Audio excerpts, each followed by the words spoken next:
at Work and Life with Nikki Bush is the podcast where you and I explore what it means to win at both work and life. Today, we get to choose how to create a life of meaning and self-expression that includes both our work and life outside the office with our families. Please send through your comments, questions, and topic suggestions to info@nikkibush.com. Don't forget to share the Win at Work and Life podcast with your friends and colleagues to empower them to win at work and life too. In today's podcast, I'm going to be showcasing the dilemma that we have in the ECD sector during COVID-19. I'm going to be chatting to Robyn Wienand, founder of the Play with a Purpose educational program and CEO of Preschools for Africa. She's an early childhood development expert with published research in early education. She has worked in the NGO space for over 30 years. She has a social franchise and they have mentored and assisted over 200 ECD sites through their network, another 3,000. She advocates for ECD at local and national government level, and I have been involved with Robyn and her work for at least 20 of those 30 years, and she is a mine of information. Robyn, welcome to Win at Work and Life with Nikki Bush. Thank you, Nikki. It's wonderful to be here with you. And it's really exciting to be talking about this very topical situation at present. It is. And really to position our conversation this morning, Robyn, we really want to just expose the dilemma that early childhood development, that the ECD sector finds itself in, that it seems to be falling between the cracks of the Department of Social Development and the Department of Basic Education. It feels a little bit like it's a hot potato. Nobody quite knows what to do with it.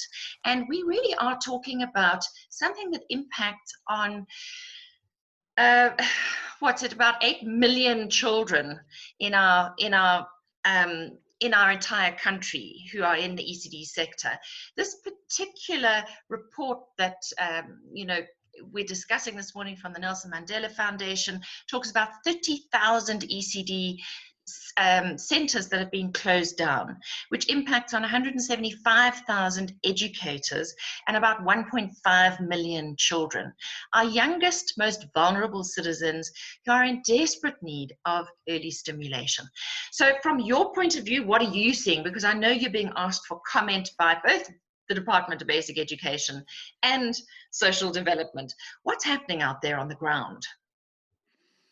I think what we're seeing is the fact that early childhood centers closed down at the beginning of a week before the beginning of the lockdown from the 18th of March, and they were instructed to close. And so everybody did that, and it included ECD centers, it was the play groups, the day mothers, anybody who was operating in the early childhood field. And so since that time to now, they've closed down. And most of the ECD centers on the ground in the informal settlements, in the townships, and even in the suburbs, the parents have not been able to pay school fees. So they haven't been able to pay the educators, and the owners themselves haven't been able to get any money. And so what has happened is it's actually 3 months now that they haven't had income, because they would have used money coming in at the end of March to pay March salaries, then to pay April salaries, and now it's May, which is a quarter of a year. So many of them have just closed. We've even encountering ones in the more affluent areas who, after 15 years of being operational, have just run out of money and closed their doors. They haven't been able to pay the rent, they've given a notice, and they've closed their doors forever. Gosh, this is a travesty, an absolute travesty.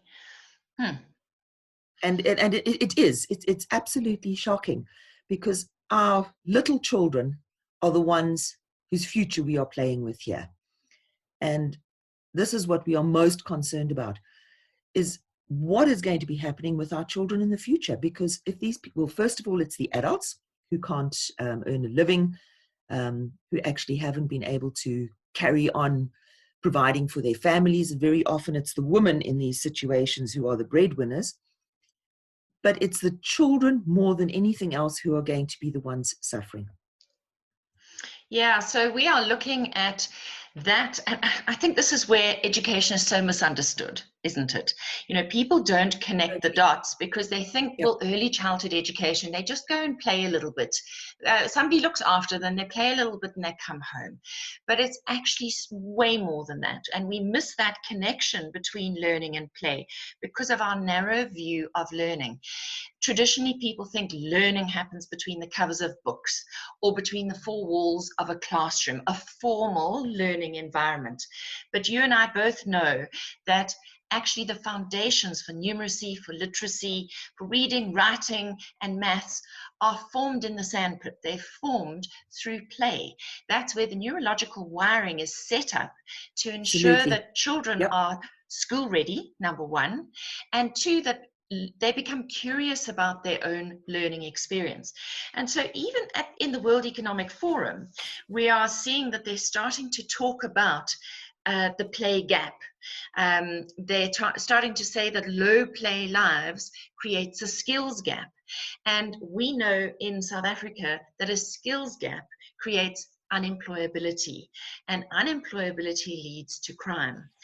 And I like to talk about the fact that our foundation Yep. skills, it's a little bit like building a wall. If there Yes. are bricks missing in a wall, that wall will eventually fall down. And we're seeing that year in, year out, with so much lip service being paid to matric results instead of the product that's going into the system being school ready. And we keep having poor matric results because we're not focusing on making kids school ready and those early years and just how important they are.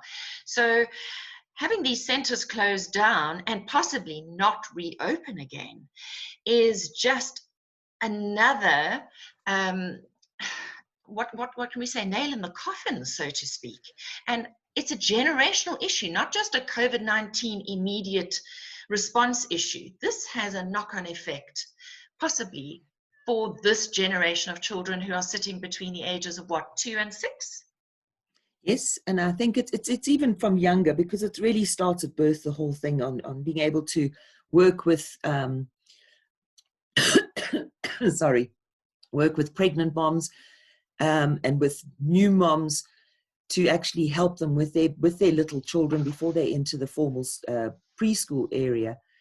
And it's an incredible gap that is now being created in the child's life. And children learn everything through play. It's their emotional and social skills, which are incredibly important. Playing in the sandpit, for instance, is a matter of negotiation. It's a matter of being able to negotiate. Can I have the spade? Can I have this? Can I play with that? The other things that, let me just talk about a sandpit play, for instance. It really is, people can think about it, can relate to this. What are you doing there? You're also learning science. You're learning quantities. How much sand fills up in a cup? How many cups can you put into one big bucket? It's all numeracy. It's science. It's learning language. It's learning absolutely everything that a child needs to know.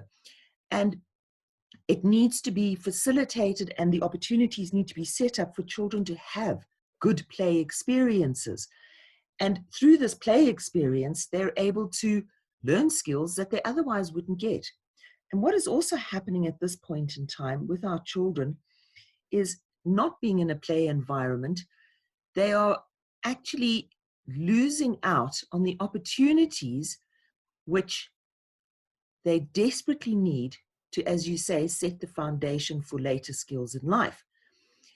All of our play opportunities and learning through the early childhood development sector, it has an incredible impact on crime. They say that if you don't get the first 5 years right, you've got a 70% chance of being arrested for a violent crime. They say if we don't get the first 5 years right, we don't have much chance of actually entering tertiary education. So yes, this emphasis that everybody's putting onto the later years, we can't lose those children, but it's the generational problems that we are actually having to look at. We need to make sure that our little ones are not left behind. They are the matrics of tomorrow. what we're teaching in our early childhood development centers are actually tomorrow's matriculants. It's critical stuff. And if we want to, well, I'm thinking COVID-19, the impact it's having on our economy generally, we have to save the economy now, but we also need to ensure that we have employable young people in another 12 years' time. So keeping your eye on today is one thing, but keeping your eye on what's coming, generationally is essential. Somebody needs to be protecting that generation. And right now, it just feels like we're in no man's land for this group.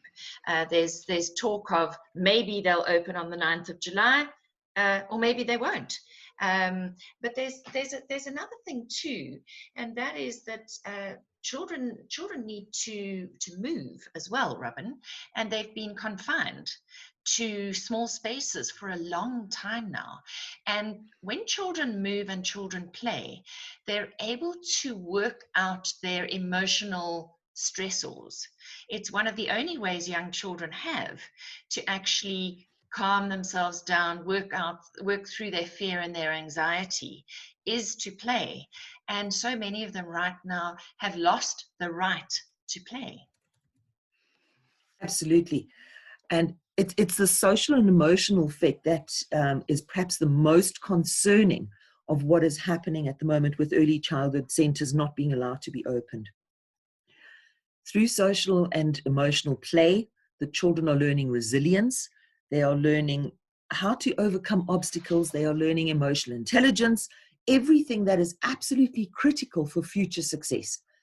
It is far more critical that their emotional and social development is looked after, even more so than pure academic development, because it actually makes or breaks whether that child will be a success throughout schooling and then further on throughout life.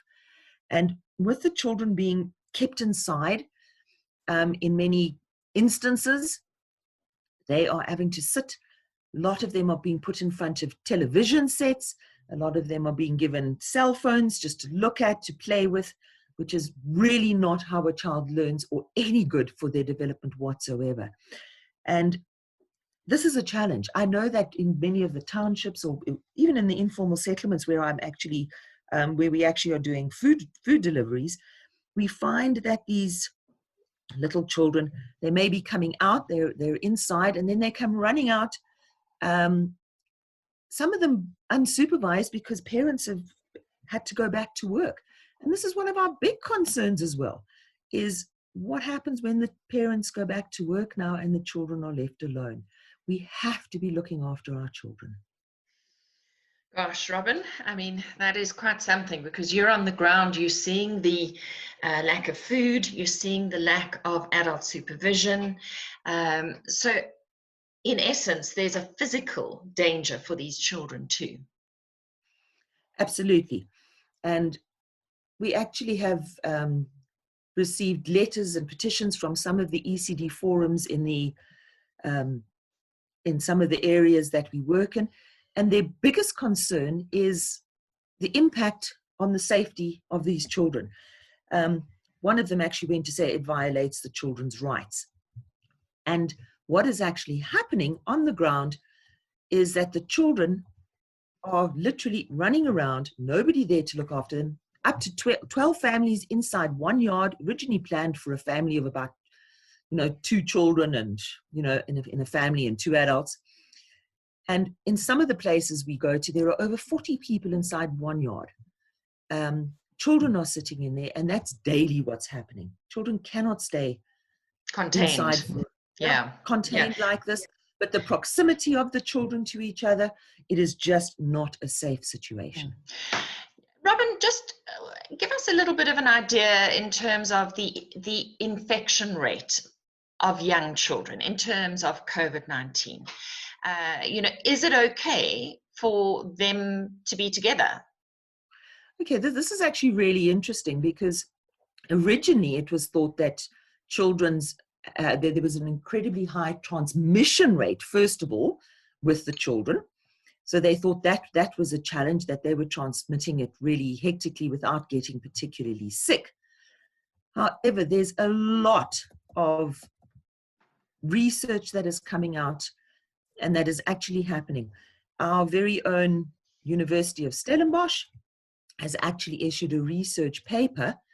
It's a policy brief by Nikki on who should go to school first. And the overwhelming evidence that they have, and as I say, this is an academic paper, it's not just anecdotal, it's children under 10 are least susceptible to COVID-19, and they should go back. So what is happening is that there's a very clear consensus in international research literature across the world. They're the least likely to transmit the virus, even when they are infected, and it's extremely rare for them to get ill or even die from COVID-19. There is so much coming out about it. So looking at, if I can get into the technical side as well, if they look at Sweden, who did not lock down their children and the children carried on, and then you look at England, and I'm only looking at the children now. So despite being at school and not socially distancing, and they were exposed to the virus, more children in Sweden are not getting the virus than in England, who have been in lockdown. We're looking at all these figures, and it's showing that children are the safest to return to work, and especially the young ones, return to school, sorry, and especially the young. Of course, young children, they're in a touchy-feely, multi-sensory stage, as all children are, but even more so in the early years, where, when they play, they touch their faces, they touch each other, they hug each other, they kiss each other. Is that going to be okay moving back to school? Is that, do you think, maybe something that has stopped, the reopening of schools? Is it that fear? And is it well-founded? I mean, does it matter? Well, looking at the literature and looking at the research that I can put my hands on, it seems that, well, even in Sweden, where they haven't been using particular social distancing methods or anything else with the children, we just don't have the huge figures of children getting the coronavirus, COVID-19. And the interesting thing is, one of our associates works with a large network of early childhood centres in the UK. And what they have found is they have not implemented masks, they have not implemented social distancing with the children. And the children that have stayed open through this period, the ECD centres that have stayed open through this period are there primarily for the policemen, for the health workers, and people like that. And throughout this entire time, there's not one case of a child actually having come down with COVID-19 throughout those centres that have made, and those are parents who are in the high-risk professions. And what they have concentrated on is cleaning, absolutely keeping the child clean, keeping the centres clean, and working very, very closely to ensure that everybody is clean before they come in, they're clean before they touch the children, and everything else. It seems that the children seem to be the safest in the world. So if you can get that right, the cleaning before and after, what happens in between must just happen. They must get on with it, lead a normal life in that kind of ECD environment. Yes, that is what the research is saying. That is what the research is saying. And Robyn, if you think of the fact that we are a system, mind and body are not separate from each other. Fear, malnutrition, Yes. all of those things have the potential to bring our immune systems down. And I'm just thinking with children at this age, having the opportunity to be with each other, to share time with each other, to be active with each other, actually will bolster their happiness hormones, their endorphins, all the positive stuff that flows through a system, and will, apart from the fact that they get fed in the ECD centres too, Yes. it must be better and healthier for them to be together than to keep them apart, to have them stimulated, fed, looked after, give them back some of what was normal for them, because we know that children stress less when there is structure in their lives. And right now, for every child in this country, from whatever background they come from, they have had that predictability ripped away from them. They've had their structures of their teachers or their grannies, gogos, caregivers, etc., ripped away. And often, even in affluent areas, those teachers and aftercare supervisors have spent more waking hours with children than their actual biological parents.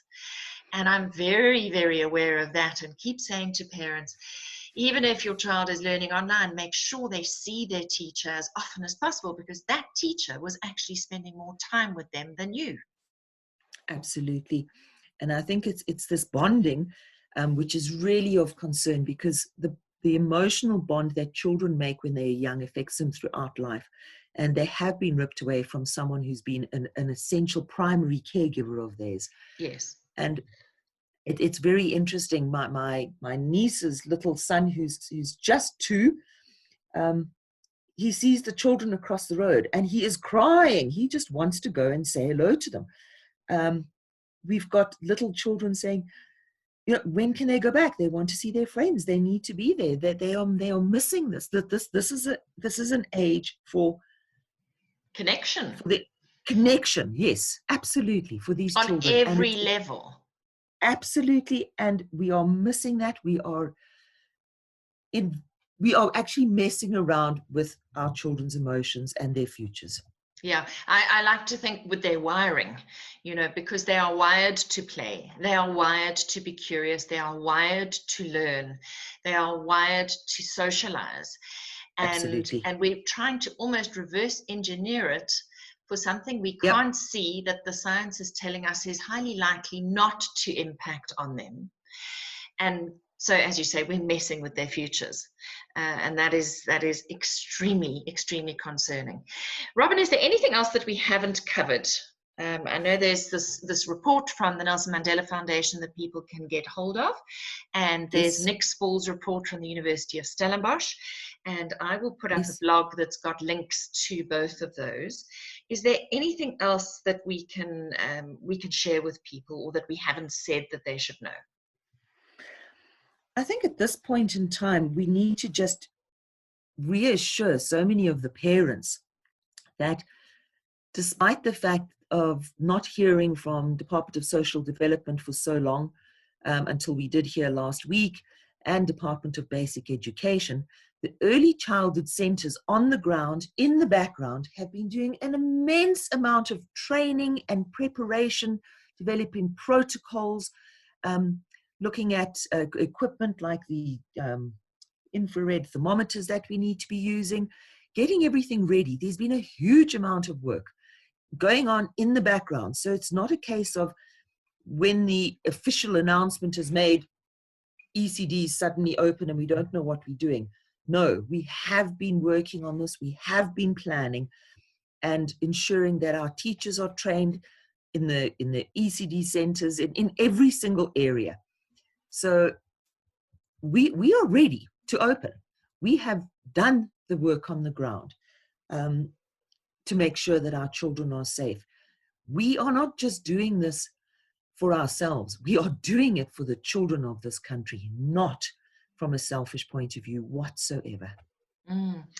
Robyn, thank you so much for your time. It's just been, so many of us just don't know what it's like on the ground. You see this every single day. I mean, the fact that your organization, Preschools for Africa, has just about overnight had to turn into a catering company, delivering 90,000 meals in a month, and having to feed school principals and school teachers, just shows the scale of the problem that we're facing in terms of service delivery, not just of education and stimulation, but of food and nutrition. So thank you for bringing our awareness to the plight of what's happening on the ground. So I'd like to just end off by saying that, In a world that's now in various stages of lockdown due to the coronavirus pandemic, we need to be more aware than ever of the link between COVID-19 and play poverty, as schools and ECD centres have been shut down. Orphanages for vulnerable children cannot receive visitors who provide additional stimulation, and children in general are unable to play outdoors and socialize normally with each other due to being housebound. It is an issue that has both immediate and generational impact, and we can't afford for yet another lost generation to occur in our country, and we need to do everything we can to ensure continued stimulation and play. I will drop the links to those reports into a blog so everybody can get hold of those. If you have any suggestions, comments, or questions, please drop me a line at info@nikkibush.com, and don't forget to share the Win at Work and Life podcast with your friends and colleagues to empower them to win at work and life too.